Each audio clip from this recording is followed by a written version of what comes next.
اعوذ باللہ من الشیطان الرجیم بسم اللہ الرحمن الرحیم قل لا اسألکم علیہ اجرا الا المودۃ فی القربى صدق اللہ العظیم وصدق رسولہ النبی الکریم ان اللہ وملائکتہ یصلون علی النبی یا ایہا الذین آمنوا صلوا علیہ وسلموا تسلیما اللہم صلی علی سیدنا و مولانا محمد معدن الجود والکرم وآلہ وصحبہ وبارک وسلم۔ تمام تعریف اللہ تعالیٰ جل مجدہ الکریم کے لیے، ہر قسم کے درود و سلام نبی رحمت سید عالم صلی اللہ علیہ وسلم کی ذات والا صفات کے لیے حمد و صلات کے بعد، واقعات کرب و بلا کے پس منظر میں کچھ باتیں، کربلا سے حاصل ہونے والے اسباق کے کچھ پہلو، عنوان گفتگو رہیں گے اہل بیت کا پیار فرائض دین میں سے ہے، صحابہ کی محبت فرائض دین میں سے ہے۔ اس طرح نماز پڑھنا فرض ہے، روزہ رکھنا فرض ہے، حج کرنا فرض ہے، زکوٰۃ دینا فرض ہے، استطاعت ہو تو حج کرنا فرض ہے، اسی طرح ابو بکر صدیق سے پیار کرنا بھی فرض ہے، جناب عمر سے محبت کرنا بھی فرض ہے، حضرت عثمان کی عقیدت بھی فرض ہے، اور نبی پاک نے فرمایا علی سے پیار کرنے والا مومن ہے، اور فرمایا بغض علی نفاق، جس کے سینے میں علی کا بغض ہو وہ منافق ہے، وہ منافق ہے۔ جس کو نبی پاک منافق ہے، منافق ہے کہ نہیں؟ ذکر علی عبادہ، النظر الی وجہ علی عبادہ، فرمایا علی کا چہرہ دیکھنا بھی عبادت ہے اور ان کا ذکر کرتے رہنا بھی عبادت ہے۔ اسلام صرف اخلاقیات کا مذہب نہیں، اخلاق، مسلمان کا اخلاق یہ اس کا پھل ہے، یہ اس کا پتے ہیں، پھول ہیں، لیکن نبی پاک کی غلامی، حضور کی محبت، صحابہ اور اہل بیت کا احترام یہ ایمان کی جڑ ہے۔ جڑ مضبوط نہ ہو تو نہ پھول اگتے ہیں، نہ پھل آتے ہیں، نہ ٹہنیوں پر کوئی پتا آتا ہے۔ جڑ کا مضبوط ہونا بڑا ضروری ہے۔ ان محبتوں کا سینے میں اٹھنا، پہلا پہلو آج کے موضوع کا اس کو ذہن میں رکھیں، محبت کا جوش مارنا، محبت کا جوش مارنا، پیار کا بڑھنا، طبیعت میں ذوق پیدا ہونا، یہ ایمان کی علامت ہے۔ یعنی حضرت عمر کی بات سن کے دل کا ٹھنڈا ہونا ایمان کی علامت ہے، اور امام حسین کی بات سن کے طبیعت کا سکون میں آنا یہ ایمان کی علامت ہے۔ حضرت فاطمہ الزہرا کا ذکر ہو اور وجود کے رونگٹے کھڑے ہو جائیں، طبیعت پہ کیف طاری ہو جائے، سیدہ زینب کا تذکر آئے تو آنکھوں میں آنسو چھلک پڑے، یہ ایمان کی علامت ہے۔ انسان کے وجود پر اثر ہو، لیکن جو آدمی کچی کچی باتیں کرے، کمزور کمزور کہانیاں سنائے کہ نہیں جی وہ ٹھیک ہے، اہل بیت ہی اصل تھے، سارا کچھ وہی تھے، صحابہ بس وہ، بھئی جس آدمی کے پیچھے مولا علی نماز پڑھتے ہیں وہ بندہ تجھے قبول کیوں نہیں؟ جس ابو بکر صدیق کے پیچھے وہ نمازیں پڑھتے ہیں تجھے کیوں نہیں قبول؟ جس عمر کے وہ مشیر بنتے ہیں تجھے کیوں نہیں حضرت عمر قبول؟ اور جس عثمان غنی کے بارے میں مولا علی کی یہ رائے ہے کہ امام حسن اور حسین کو تلواریں دے کے حضرت عثمان کے دروازے پر کھڑا کر کے کہا بیٹا یہاں کھڑے رہنا، کوئی دشمن عثمان کے قریب نہ آنے پائے، تو جس عثمان کے حضرت علی محافظ ہیں تجھے وہ عثمان کیوں قبول نہیں؟ یاد رکھو، ہم لعنت بھیجتے ہیں فرقہ واریت پر، امت کو تباہ کرتے ہیں وہ لوگ جو فرقہ واریت پیدا کرتے ہیں، لیکن آپ کو بتاؤں جس جماعت سے آپ کا تعلق ہے نا، اس جماعت کی امت مسلمہ کو ضرورت ہے۔ قیامت بھی 10 محرم کو ہی آئے گی، جمعے کا دن ہوگا، تو میں آج دل کو حاضر ناظر رکھ کے، اپنی طبیعت کو حاضر پا کے باشعور آپ کو کہہ رہا ہوں، جاگ کے سننا خدا کا واسطہ، آپ اس جماعت سے تعلق رکھتے ہیں، اگر کافر کے سامنے اسلام کا کوئی چہرہ پیش ہو سکتا ہے تو صرف سنی کا چہرہ پیش ہو سکتا ہے، ختم ہو گئی بات۔ ورنہ کوئی صحابی کا بے ادب ہے، کوئی اہل بیت نبوت کا، آج مجھے کہہ لینے دو، کھول کے کہہ لینے دو۔ لوگ دلیلیں دیتے پھرتے ہیں، کہتے ہیں جی ایک وہ پینٹ کوٹ والا مولوی ہے، اس نے اینک بھی لگائی ہے، داڑھی بھی رکھی ہے، پینٹ کوٹ بھی پہنتا ہے، اس نے جی 1500 بندہ ایک دن مسلمان کر دیا، ایک دن 1000 مسلمان کر دیا۔ پر پتہ ہے وہ بدبخت کہتا کیا ہے؟ وہ کہتا ہے امیر المومنین یزید رضی اللہ تعالیٰ عنہ، میں کیا کروں اس کے 1500 مسلمان کو یا 2000 اس کے کلمہ، اور وہ یہ بڑی دلیلیں دیتا ہے، وہ دلیلیں سنبھال کے رکھے، وہ دلیلیں جو جی بڑے لوگ اس کے ساتھ ہوتے ہیں۔ تو کربلا کے موقع پر زیادہ لوگ یزید کے ساتھ تھے، زیادہ لوگ، ہم کثرت کے قائل نہیں، ہم حق کے قائل ہیں، ہم اب چھوڑ دو بات، دلائل کی طرف آؤ۔ عجیب تماشا ہے۔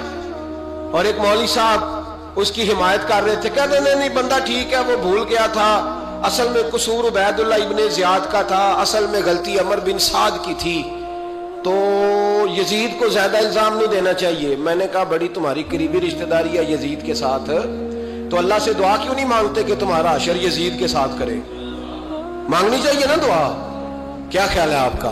ہم الحمدللہ جمعے والے دن مسجد میں بیٹھ کے دعا کرتے ہیں، یا اللہ ہمارا حشر امام حسین کے غلاموں میں کرنا، تو بھی کرنا، جرت کر، جرت ہماری جرت دیکھ، ہم یہ نہیں کہتے ان کے ساتھ کر، ہم کہتے ہیں یا اللہ ہمارا حشر ان کے، ہماری جرت دیکھو، ہم ان کے غلاموں میں، قدموں میں، نوکروں میں بیٹھنے کو دعا مانگ رہے ہیں، یا اللہ ہمارا ان کے غلاموں میں، غلاموں کے، تو بھی جرت کر دلیری، کر جرت، کہ یا اللہ میرا حشر یزید کے ساتھ کر دلیری، اگر اتنا ہی اچھا تھا تو۔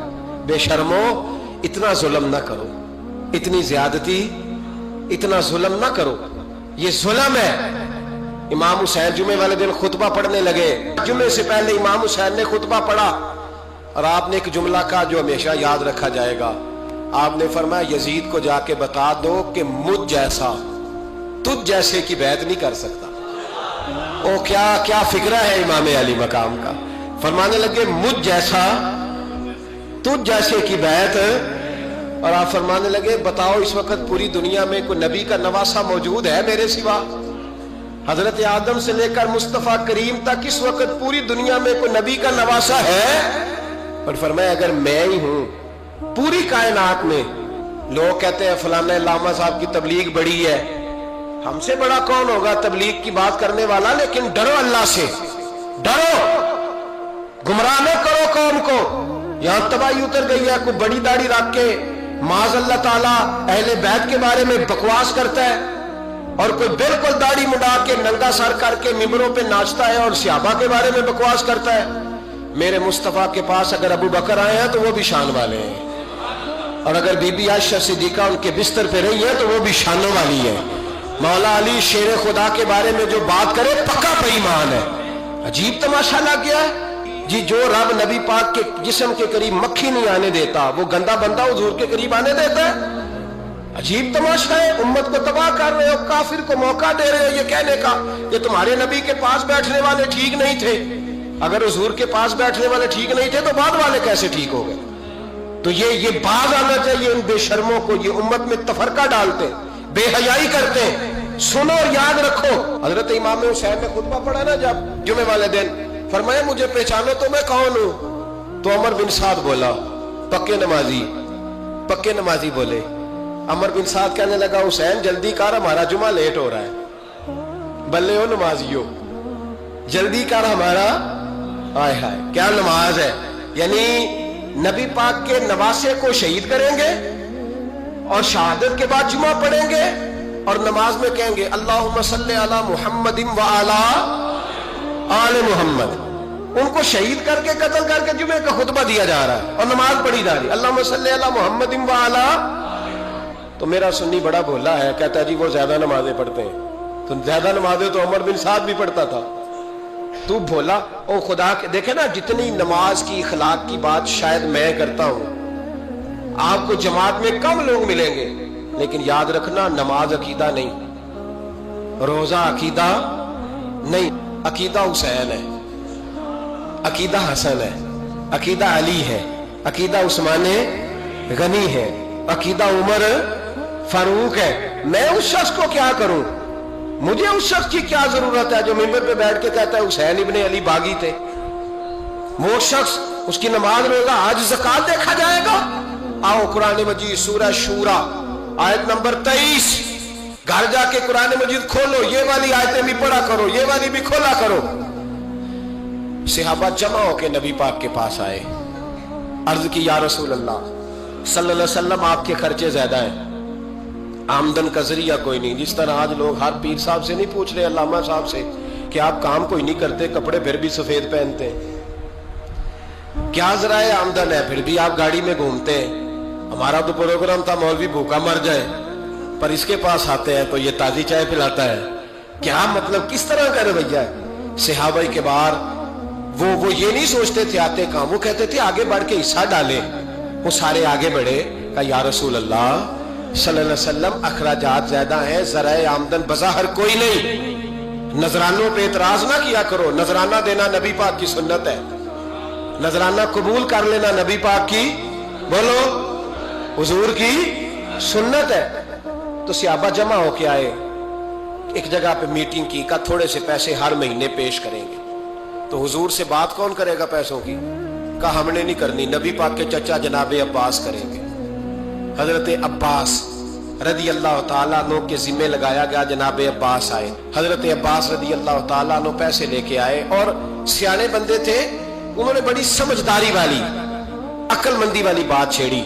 یہ نہیں کہا کہ حضور ہم یہ نذرانہ دیں گے. کہنے لگے یا رسول اللہ ہمیں پتہ ہے آپ کی مذہبی مصروفیت اتنی ہے کہ آپ کو ٹائم نہیں ملتا کاروبار کرنے کا، اگر آپ کام کریں گے تو پھر آپ کس طرح کر کے دین کا کام ہو سکے گا. اور یا رسول اللہ آپ نے جو ہمارے لیے کیا ہے اس کا ہم بدلہ نہیں دے سکتے، ایک حرف کا بدلہ نہیں دے سکتے. حضور یہ تھوڑا سا نذرانہ ہر مہینے لایا کریں گے، قبول کر لیں. نبی پاک کے سامنے رکھا ہی تھا کہ اللہ کا قرآن بول پڑا، کا کل لا اسألکم علیہ اجرا، محبوب ان سے فرما دو کہ میں نے تمہارے لیے بڑی تکلیف سہی ہے، پر میں تم سے کوئی اجر نہیں مانگتا، تم سے کوئی اجر نہیں مانگتا. ہاں اگر تم نے کچھ کرنا ہے الا المودۃ فی القربى، تو میرے قریبیوں سے پیار کرتے رہنا، میری ختیجہ سے پیار کرنا، میری عائشہ کا ادب کرنا، میرے قریبیوں کا احترام کرنا. یا رسول اللہ ازواج تو گھر میں ہے ہی، قریبی کوئی اور بھی خاص ہے جس کا ادب کرنا ہے؟ تو نبی پاک نے فرمایا ہاں علی، فاطمہ، علی اور فاطمہ کی اولاد. فرمائے ان کا ادب کرتے رہنا، اس کا مطلب یہ ہوگا کہ تم نے میرے ساتھ بڑا ہی اچھا سلوک کیا ہے. کہا ان کا ادب کرنا، جناب علی، سیدہ فاطمہ، اور دونوں کی ان کا ادب کرنا فرائض دین، اہل بیت کا ادب کرنا فرائض. کچھ لوگ کہتے ہیں کچھ لوگ جی سید بن گئے ہے نہیں، پر تو میں کہ جڑے بن گئے نا انہوں نے اللہ آپ ہی پوچھ لے گا تو ادب کر. جڑے بن گئے نے اللہ، شیخ الاسلام والمسلمین حضرت خواجہ قمر الدین سیالوی رحمت اللہ تعالی علیہ، دو بندے خواجہ صاحب سے مل رہے تو ان کو پتا تھا کہ خواجہ صاحب سیدوں کا بڑا احترام کرتے ہیں. اعلیٰ حضرت فاضل بریلوی کا جب عرس ہوتا ہے نا بریلی شریف، تو سیدوں کو سٹیج پہ بٹھایا جاتا ہے اور بڑے بڑے عالم نیچے بیٹھتے. تو دو بندے آ گئے، کچھ لینے کچھ مانگنے، تھے فرار دونوں. ٹانگے سے اترے تو سیال شریف کے رستے میں درمیان میں پروگرام بنایا کہ سنا ہے خواجہ صاحب سیدوں کا بڑا ادب کرتے ہیں، سید نہ بن جائیں. بن بھی جاتے ہیں نا لوگ، وہ سید نہ بن جائیں. تو ٹھیک ہے جی بن جاؤ. بن گئے سید. خواجہ صاحب کو کسی نے اندر جا کے بتایا دو سید آئے ہیں، تو خواجہ صاحب اس طرح دوڑے کہ نہ جوتا نہ سر پہ ٹوپی، دوڑ کے آئے. شیخ الاسلام خواجہ صاحب نے ہاتھ چومے، نذرانہ دیا، 2-3 تھیلے بھر کے دیے لنگر کے. جب وہ جانے لگے نا تو خواجہ صاحب ان کے ساتھ باہر تک آئے، جہاں انہوں نے سید ہونے کا پروگرام بنایا تھا وہاں تک ساتھ آئے، ان کو روانہ کیا. ان میں سے ایک بندہ خود ہی بول پڑا، کہنے لگا حضور یہاں لوگ دروازے تک چھوڑنے آتے ہیں یا گاڑی تک؟ نہ دروازہ نہ گاڑی، آپ درمیان میں رخصت کرنے آئے، سمجھ نہیں آئی. تو خواجہ صاحب فرمانے لگے تم یہیں سید بنے تھے، یہاں تک ادب کرنا ضروری تھا، یہاں تم سید بنے تھے، یہاں تک ادب کرنا، پیچھے تم سید نہیں ہو تو میں کیسے ادب کروں؟ جہاں تک تم سید ہو وہاں تک ادب کرنا۔ اور میرے اعلیٰ حضرت نے عقیدہ دیا، کہنے لگے تیری نسل پاک میں ہے بچہ بچہ نور، تیری نسل پاک میں ہے بچہ بچہ نور کا، تو ہے عین نور تیرا سب گھرانہ نور کا۔ تو میاں صاحب نے اس کی وضاحت بھی کی، میاں صاحب سے کہا حضور ادب کرتا کون ہے؟ سارے تو ادب کرتے نہیں۔ تو میں دور دینا جاتا، پرانے محدثین نہیں پوچھتا، یہ کشمیر میں میاں محمد بخش صاحب سے پوچھ لیتے حضور ادب کرتا کون ہے؟ تو میاں صاحب فرمانے لگے اصلا نال جے نیکی کریے، کنہ نال؟ اصلا نال جے نیکی کریے تے وہ نسلہ تاک نہیں بھول دے، ہاں بے اصلا نال نیکی کریے تے پھول کنڈیاں نال تول دے۔ بے اصلا فرمانے لگے جو اصل ہوگا نا اخلاق کا، کردار کا، خاندان کا اصل، وہ ہمیشہ مصطفیٰ کے صحابہ کا بھی احترام کرے گا اور اہل بیت نبوت کا بھی ان کا ادب کرے۔ سنیں نبی پاک نے کیا فرمایا، ترمذی میں حدیث ہے، نبی پاک نے خطبہ حجت الوداع دیا۔ لوگ ہمیں کہتے ہیں نماز روزہ حج زکوٰۃ سے آگے نہ جاؤ، حضور نے خطبہ دیا، فرمایا میں تمہیں دو چیزیں دے کے جا رہا ہوں، اگر تھام کے رکھو گے تو گمراہی تمہارے پاس نہیں آئے گی۔ یا رسول اللہ کون کون سی؟ فرمانے لگے ایک میں تمہیں قرآن دے کے جا رہا ہوں، دوسرا اپنا خاندان دے کے جا رہا ہوں، ان کو تھام کے رکھنا، گمراہی کبھی تمہارے پاس، ان کو تھام۔ سنو حضرت اسامہ بن زید رضی اللہ تعالیٰ، حضرت اسامہ آپ فرماتے ہیں مجھے نبی پاک سے کوئی کام تھا، یہ بھی ترمذی کی حدیث ہے، کہتے ہیں میں حضور سے ملنے گیا تو میں نے نا حضور سے بات چھیڑی، نبی پاک سے میں نے ذکر چھیڑا، جب وہ بات میں نے کرنی شروع کی نا تو حضور نے چادر اوڑی ہوئی تھی، بکل جس کو مارتے ہیں، کہتے ہیں چادر اوڑی ہوئی تھی تو نبی پاک کی نا چادر میں دو چیزیں حرکت کر رہی، تو جناب اسامہ بن زید رضی اللہ تعالیٰ عنہ فرماتے ہیں بات کرتے کرتے میری توجہ جب ادھر گئی تو میں اصل بات ہی بھول گیا، میں کہنا کچھ چاہ رہا تھا، میری زبان سے کچھ نکل رہا تھا، کیونکہ جب توجہ بٹ جاتی ہے نا، اس لیے توجہ بٹ جائے تو پھر لفظوں کا حسن برقرار نہیں رہتا۔ تو جناب اسامہ بن زید کہتے ہیں میں کہنا کچھ چاہ رہا تھا، میرے منہ سے نکلتا کچھ اور تھا، تو سرکار سمجھ گئے، تو حضور صلی اللہ علیہ وسلم مسکرا کے کہنے لگے بھول گئے ہو نا بات؟ تو میں نے کہا حضور بھول گیا ہوں، تو کہتے ہیں میں بھی ان سے کب سے کہہ رہا ہوں کہ بعد آ جاؤ، لیکن یہ نہیں آ رہے، کہتے ہیں میں اور پریشان ہوا کہ یہ کن سے حضور کہہ رہے ہیں، تو نبی پاک نے چادر مبارک کو کھولا، ایک بغل سے امام حسن نکلے، دوسرے سے امام حسین نکلے، یہاں بھی ملا پریشان ہے، بڑی ٹینشن میں ہے، کہتا ہے جی ہر نانا ہی اپنے نواسوں سے پیار کرتا ہے، تو میں نے کہا بیوقوف یہ عام نانا نہیں، یہ وہ والے نانا ہے جن کے بارے میں اللہ کہتا ہے وما ینطق عن الہوی ان ہوا الا وحی یوحی، فرمایا میرے محبوب اتنی دیر تک بولتے نہیں جب تک میں حکم نہیں کر دیتا، تو امام حسن اور حسین کا پیار بھی اللہ کا حکم تھا، اس لیے ہو رہا تھا۔ فرماتے ہیں جب نبی پاک کی بغلوں سے وہ دونوں نکلے نا تو میں نے حضور کی آنکھوں میں چمک دیکھی، نور دیکھا، اور جیسے بندہ کسی سے پیار کرتا ہے تو چہرہ بھی بتا نہیں رہا ہوتا، آج کل کی زبان میں کہتے ہیں باڈی لینگویج، اس کی باڈی لینگویج بھی بتاتی ہے کہ یہ جو بات کر رہا ہے نا یہ طاری ہے۔ تو محبوب فرمانے لگے اسامہ یہ دونوں میرے بیٹے ہیں، یہ دونوں میرے بیٹے ہیں کیونکہ میری بیٹی کے بیٹے ہیں، اور فرمایا اسامہ میں ان سے بڑا پیار کرتا ہوں، کاش امت ان لفظوں کو سمجھ جائے۔ حضور نے فرمایا میں ان سے بڑا پیار کرتا ہوں، میں بڑا پیار کرتا ہوں، اور میں نے رب سے دعا کی ہے یا اللہ جو ان سے پیار کرے تو اس سے پیار کرنا، میں نے یہ دعا کی ہے اے اللہ جو ان سے پیار کرے تو اس سے بھی پیار کرنا۔ حضرت امام حسنین پہلی بات یہ ہے کہ ان کا پیار ایمان کا حصہ ہے، ان کا پیار ایمان کا حصہ ہے، ان سے جو پیار نہ کرے گا وہ صاحب ایمان